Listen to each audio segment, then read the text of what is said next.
A cada tic-tac do relógio, você tem 1 segundo a menos para tomar uma decisão. Chegará um dia que Jesus Cristo virá buscar somente aqueles que creem que Ele é Senhor e Salvador de suas vidas. E esse é o segundo vídeo da série Final dos Tempos. Seja muito bem-vindo ao canal A Lâmpada para os Meus Pés. É muito bom ter você aqui comigo.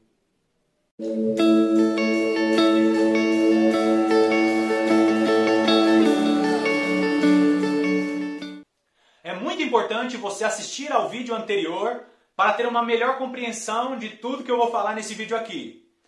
Pois nós estamos meditando sobre o sermão escatológico de Jesus em Mateus capítulo 24. Então pega a sua Bíblia e acompanhe. Mateus capítulo 24, a partir do versículo 6. Diz assim: E certamente ouvireis falar de guerras e rumores de guerras. Vede, não vos assusteis, porque é necessário assim acontecer, mas ainda não é o fim. O evangelista Lucas também registra o sermão escatológico de Jesus. Então nós vamos para um texto paralelo agora. Lucas capítulo 21, versículo 9. Diz assim: Quando ouvirdes falar de guerras e revoluções, grave essa palavrinha, revoluções. Quando ouvirdes falar de guerras e revoluções, não vos assusteis, pois é necessário que primeiro aconteçam estas coisas, mas o fim não será logo.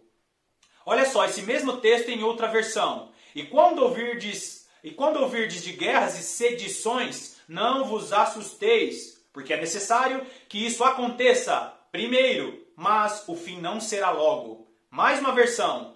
Quando ouvirdes de guerras e tumultos, não vos assusteis, pois é necessário que primeiro aconteçam essas coisas, mas o fim não será logo. O texto fala que quando o fim dos tempos, quando o final dos tempos, o chamado Apocalipse estivesse próximo, haveriam alguns sinais. E aqui Jesus está dizendo que antes de acontecer todas essas coisas, haverão guerras e rumores de guerras.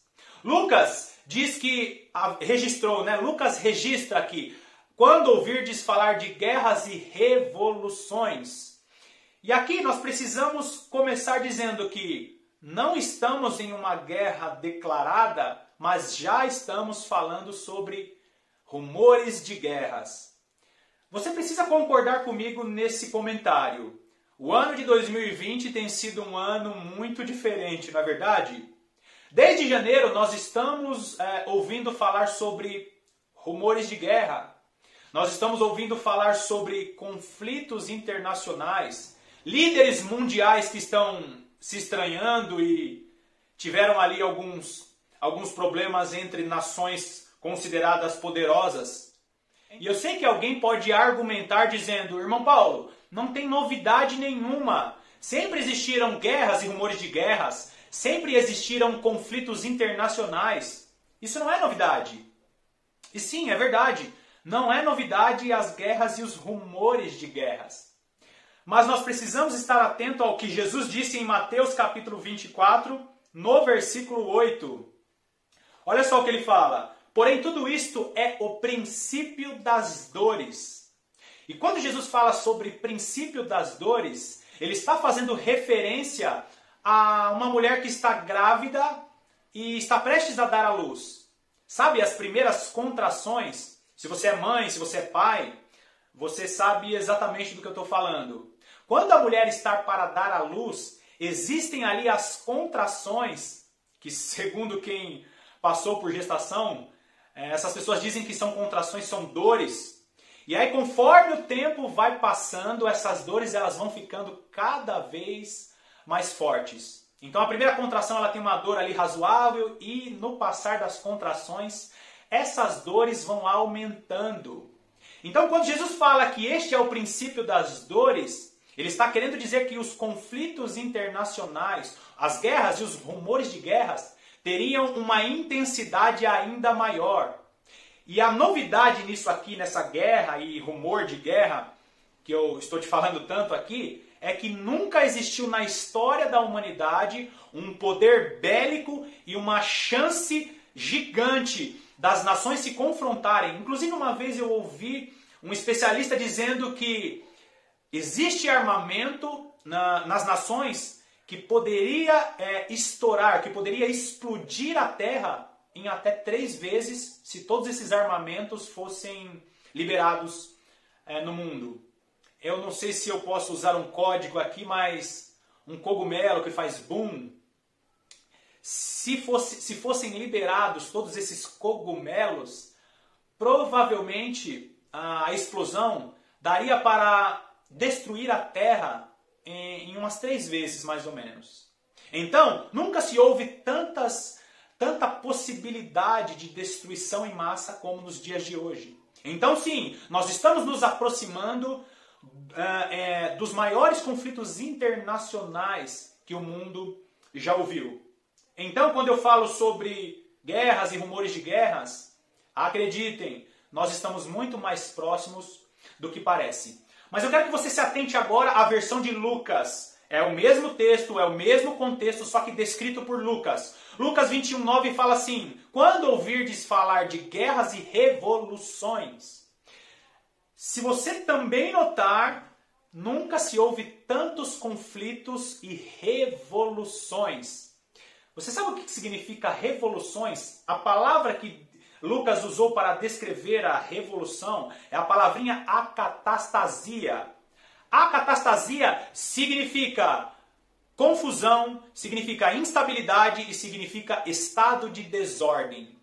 E nunca se houve em tantos países do mundo conflitos e revoluções como estamos vendo agora. Já não estou mais falando sobre guerras e rumores de guerras no sentido de conflitos entre nações. Agora estou falando sobre desordem civil que nós estamos vendo em todas as nações.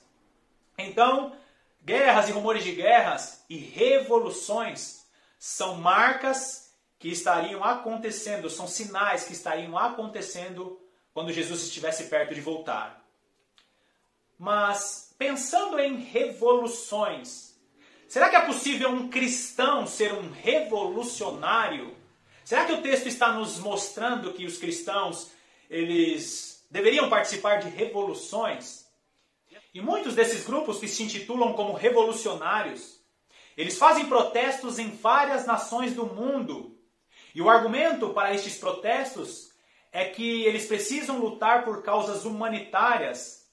E eles precisam lutar pelas causas das minorias, pois alguns dos líderes mundiais se esqueceram dessas minorias.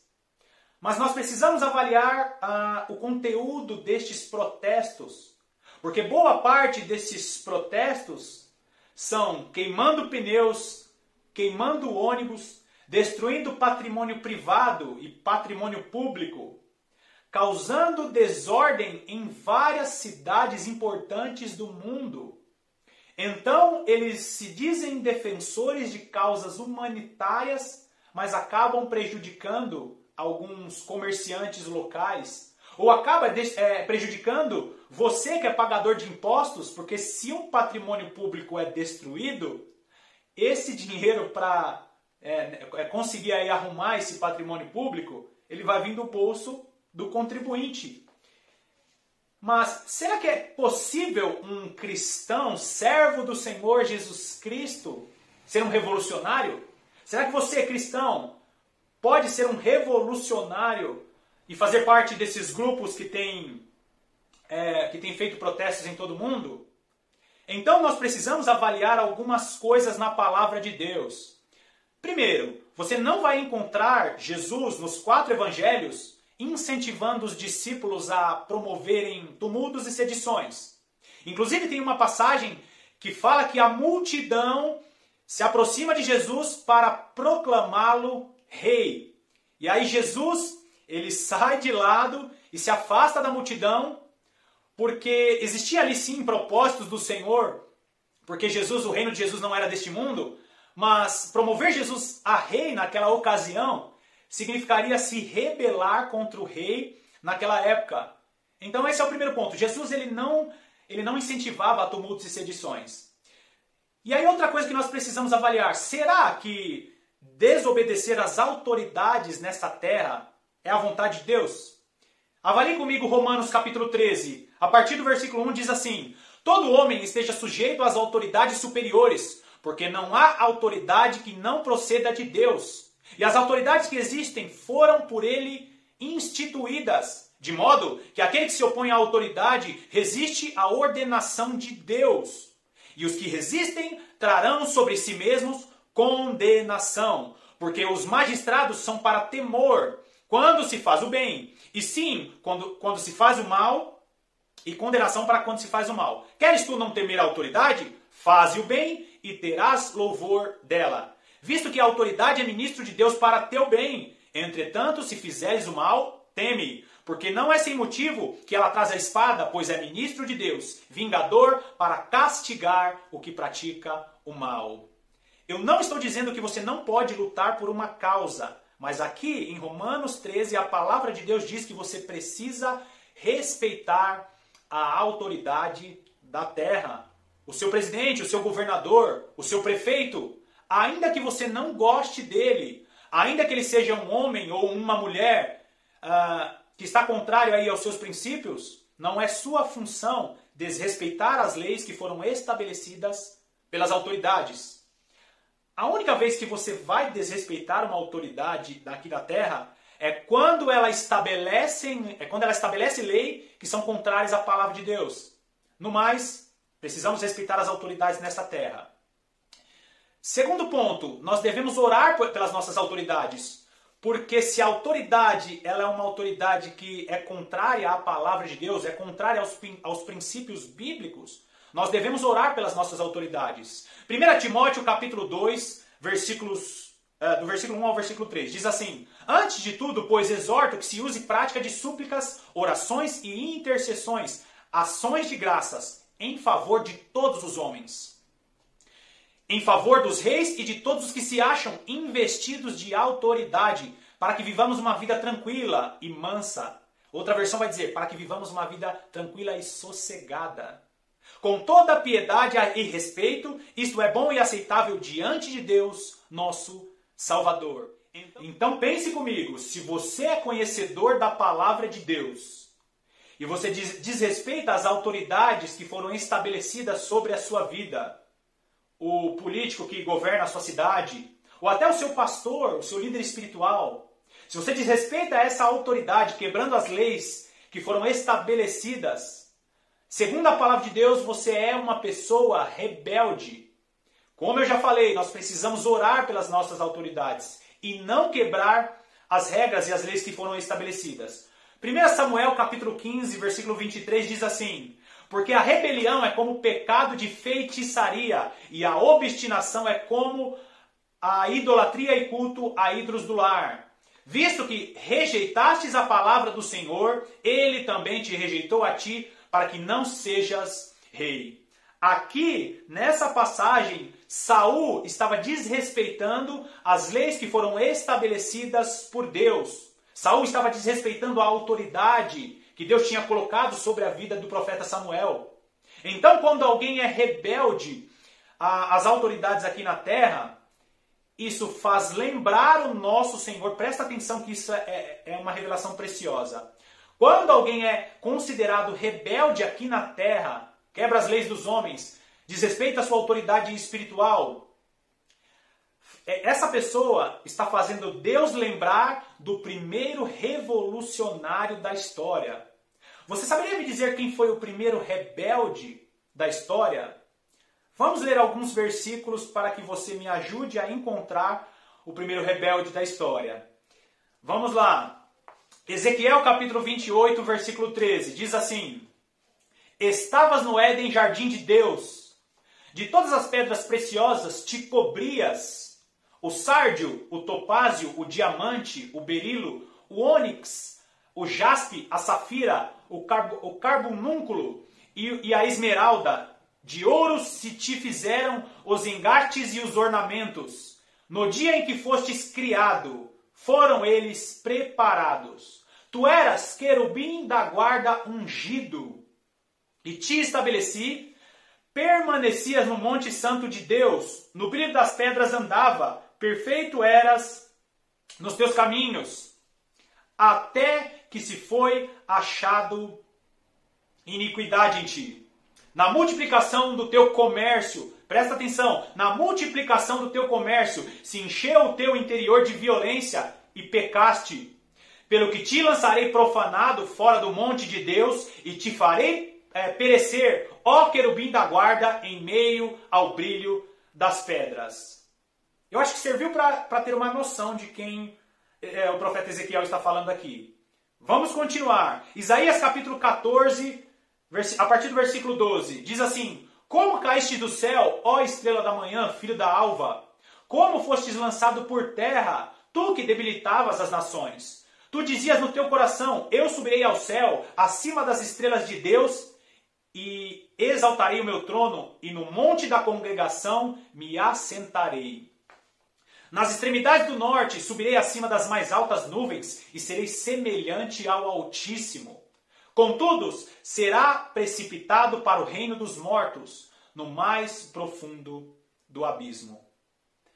Quando uma pessoa ela é rebelde, e ela se considera uma revolucionária no sentido de quebrar as leis dos homens e se rebelar contra as autoridades estabelecidas, essa pessoa faz Deus lembrar do primeiro rebelde, do primeiro revolucionário da história. Satanás, antes da queda, ele era querubim ungido da guarda. Ele tinha uma função importante no reino de Deus. Mas ele se torna o primeiro a se rebelar contra uma autoridade estabelecida. Ele queria colocar o trono dele acima do trono do Criador dos céus e da terra, do Criador deste vasto universo. Então ele é o primeiro revolucionário da história. E ele ainda faz mais. O texto fala: na multiplicação do seu comércio se encheu o teu interior de violência. Multiplicação do teu comércio, aqui a palavra comércio significa tentar vender uma ideia. Ele não só se achou violência no coração dele, ele tentou e conseguiu levar outros anjos a comprar aquela ideia que ele estava vendendo, que era tomar o trono de Deus. Então, pensando em tudo isso, será que é possível um cristão ser um revolucionário? E outro detalhe, 2 Coríntios capítulo 10, versículo 3 e 4. Ali vai falar que as armas da nossa milícia não são carnais, mas elas são poderosas em Deus. O Senhor te chamou para buscar a presença dele, que venha a nós o teu reino e seja feita a tua vontade, aqui na terra como é no céu. Você foi chamado para ser um embaixador, uma embaixadora do reino de Deus.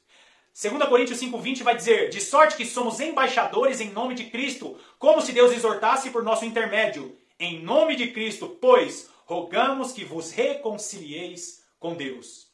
Você não foi chamado para ser um rebelde ou um revolucionário nesse sentido de quebrar leis, mas você foi chamada para ser um embaixador, uma embaixadora do reino de Cristo. Bom, eu espero que esse vídeo tenha edificado a sua vida e que você tenha crescido em conhecimento. E se você não recebeu Jesus Cristo como Senhor e Salvador de sua vida, essa é a hora. Decida receber Ele como Senhor e Salvador de sua vida. E se junte a nós para esperar este reino, que é um reino de paz e de alegria. Que bom que você ficou até o final desse vídeo. Deixa o seu like no vídeo, porque isso é muito importante para esse canal. E também compartilhe essa mensagem com pelo menos mais uma pessoa, para que juntos nós espalhemos essa palavra que traz vida e salvação. Mais uma vez, muito obrigado por ter ficado até o final do vídeo e que Deus abençoe a sua semana. Te aguardo na próxima.